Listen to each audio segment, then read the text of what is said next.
അനുഗ്രഹിക്കപ്പെട്ട നല്ല സമയത്തിനായി ഞാൻ ദൈവത്തെ സ്തുതിക്കുന്നു, സ്തോത്രം ചെയ്യുന്നു. ദൈവവചനം ശ്രവിച്ചുകൊണ്ടിരിക്കുന്ന എല്ലാ ദൈവമക്കൾക്കും വീണ്ടും വരാമെന്ന് അരുളി ചെയ്തവനായ കർത്താവായ യേശു ക്രിസ്തുവിൻ്റെ ധന്യനാമത്തിൽ ഞാൻ എൻ്റെ സ്നേഹവന്ദനം അറിയിക്കുന്നു. ഇന്നത്തെ അല്പസമയത്ത് ചിന്തയ്ക്കായി 26 സങ്കീർത്തനം 6 വാക്യവും 7 വാക്യത്തിൻ്റെ ആദ്യ ഭാഗവും നമുക്ക് വായിക്കാം. സ്തോത്രസ്വരം കേൾപ്പിക്കേണ്ടതിനും നിൻ്റെ അത്ഭുത പ്രവൃത്തികൾ ഒക്കെയും വർണ്ണിക്കേണ്ടതിനും ഞാൻ കുറ്റമില്ലായ്മയിൽ എൻ്റെ കൈകളെ കഴുകുന്നു. അനുഗ്രഹിക്കപ്പെട്ട വേദവാക്യങ്ങളാണ് നാം കേട്ടത്. ദാവീദാണ് 26 സങ്കീർത്തനം എഴുതിയത് എന്നതിനാൽ കേട്ട വാക്യങ്ങൾ ദാവീദിൻ്റെ അനുഭവം ആണെന്നതിൽ സംശയിക്കേണ്ടതില്ല. 26 സങ്കീർത്തനം 1 വാക്യത്തിൽ താൻ ഒരു ആവശ്യം ദൈവത്തോട് പറഞ്ഞിട്ടുണ്ട്. തൻ്റെ ആവശ്യം തനിക്ക് ന്യായം പാലിച്ചു കിട്ടുക എന്നതാണ്. ദൈവത്തിന് താൻ ബോധിച്ച പുരുഷനായാൽ മാത്രമേ ദൈവം തൻ്റെ വിഷയത്തിൽ ഇടപെടുകയുള്ളൂ എന്ന് താൻ ന്യായപ്രമാണത്തിൽ നിന്നും പഠിച്ചിട്ടുണ്ട്. അതുകൊണ്ട് താൻ ദൈവത്തോട് പറയുകയാണ്, ഞാൻ കുറ്റമില്ലായ്മയിൽ എൻ്റെ കൈകളെ കഴുകുന്നു എന്ന്.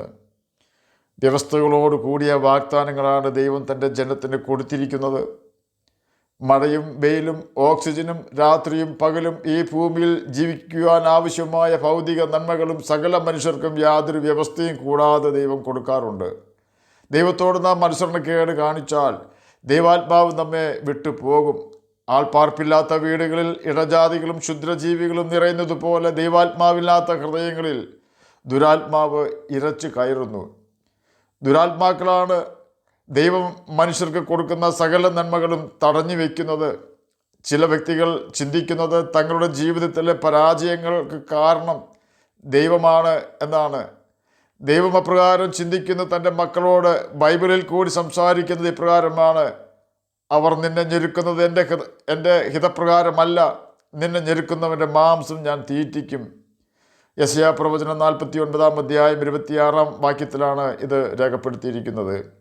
എന്നെ കേൾക്കുന്ന പ്രിയ ദൈവമകനെ, ദൈവമകളെ, നമ്മുടെ ജീവിതത്തിൽ പ്രതീക്ഷിക്കാത്ത സമയത്ത് പരാജയങ്ങൾ കടന്നു വരുമ്പോൾ, മറ്റുള്ളവരിൽ നിന്നും ന്യായം കിട്ടാതെ വരുമ്പോൾ, കാഴ്ചപ്രകാരം വിധിക്കാതെ നീതിയുള്ള വിധി വിധിക്കുന്നവനായ കർത്താവായ യേശു ക്രിസ്തുവിൻ്റെ പാദപീഠത്തിൽ അഭയം പ്രാപിക്കണം.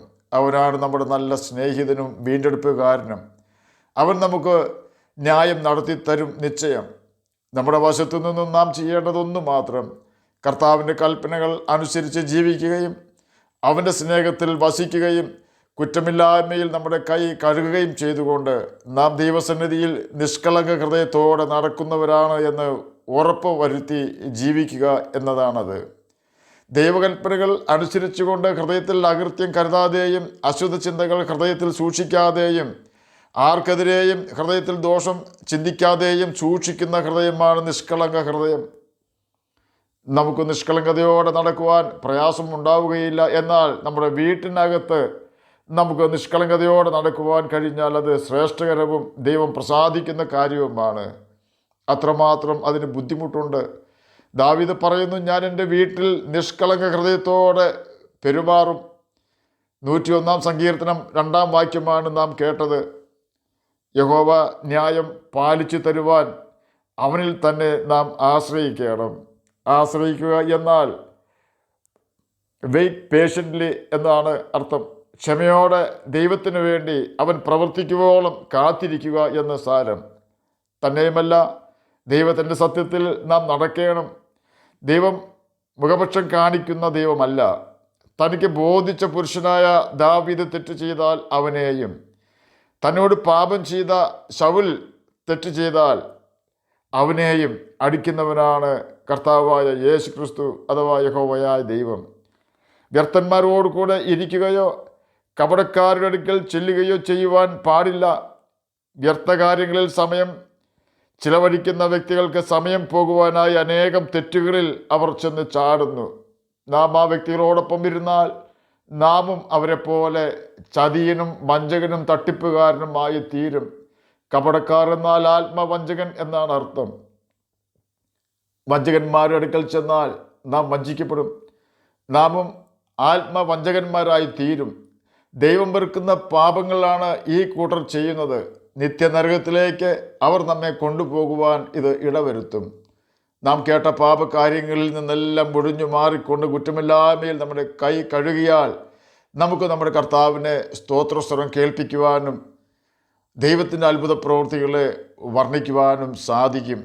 ഒന്നുകിൽ വിശുദ്ധരായി ജീവിച്ച് മരിച്ച് ദൈവസന്നിധിയിൽ തേജസ്സുള്ള ശരീരത്തോടെ നമ്മുടെ വീണ്ടെടുപ്പുകാരനായ കർത്താവായ യേശു ക്രിസ്തുവിനെ നാം ആരാധിക്കും.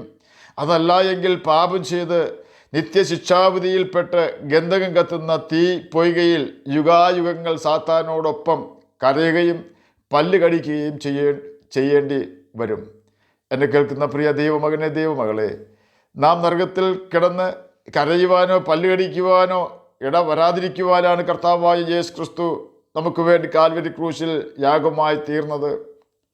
നമ്മുടെ പാപങ്ങൾക്ക് പ്രായശ്ചിത്തം വരുത്തുവാനാണ് യേശു കർത്താവ് കാൽവരി ക്രൂശിൽ തൻ്റെ രക്തം ചൊരിഞ്ഞത്.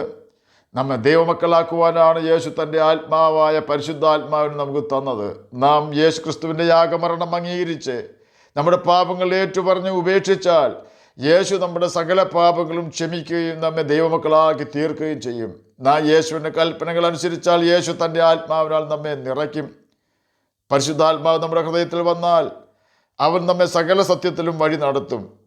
പാപത്തെ വെറുക്കുവാൻ പരിശുദ്ധാത്മാവ് നമ്മെ സഹായിക്കും. നാം ബൈബിൾ വായിക്കുമ്പോൾ ശരിയായ അർത്ഥം പരിശുദ്ധാത്മാവ് നമുക്ക് പറഞ്ഞു തരും. സത്യവും വ്യാജവും തിരിച്ചറിയുവാൻ പരിശുദ്ധാത്മാവ് നമുക്ക് ബുദ്ധി തരും. സാത്താൻ്റെയും സാത്താൻ്റെ സ്വഭാവമുള്ളവരുടെയും കെണിയിൽ നിന്നും സകല വഞ്ചനകളിൽ നിന്നും പരിശുദ്ധാത്മാവ് നമ്മെ രക്ഷിക്കും.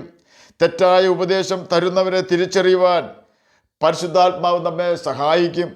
ഓർക്കുക, യേശുവിനെ മരിച്ചവരിൽ നിന്നും ഉയർപ്പിച്ചത് പരിശുദ്ധാത്മാവാണ്. ആ പരിശുദ്ധാത്മാവ് തന്നെയാണ് നാം മരിച്ചു കഴിഞ്ഞാൽ നമ്മെയും ഉയർപ്പിക്കേണ്ടത്. ക്രിസ്തുവിൻ്റെ ആത്മാവായ പരിശുദ്ധാത്മാവ് ഇല്ലാത്തവൻ ക്രിസ്തുവിന് ഉള്ളവനല്ല എന്ന് റോമർക്ക് എഴുതിയ ലേഖനം 8-ാം അധ്യായം 9-ാം വാക്യത്തിൻ്റെ അവസാന ഭാഗത്ത് രേഖപ്പെടുത്തിയിരിക്കുന്നു.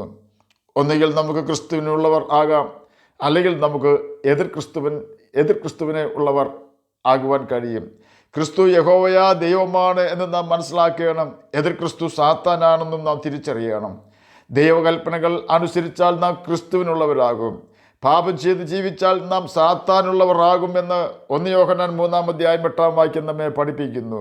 ക്രിസ്തുവിൻ്റെ ആത്മാവ് നമുക്കുണ്ടെങ്കിൽ നമുക്ക് പാപം ചെയ്യുവാൻ കഴിയുകയില്ല.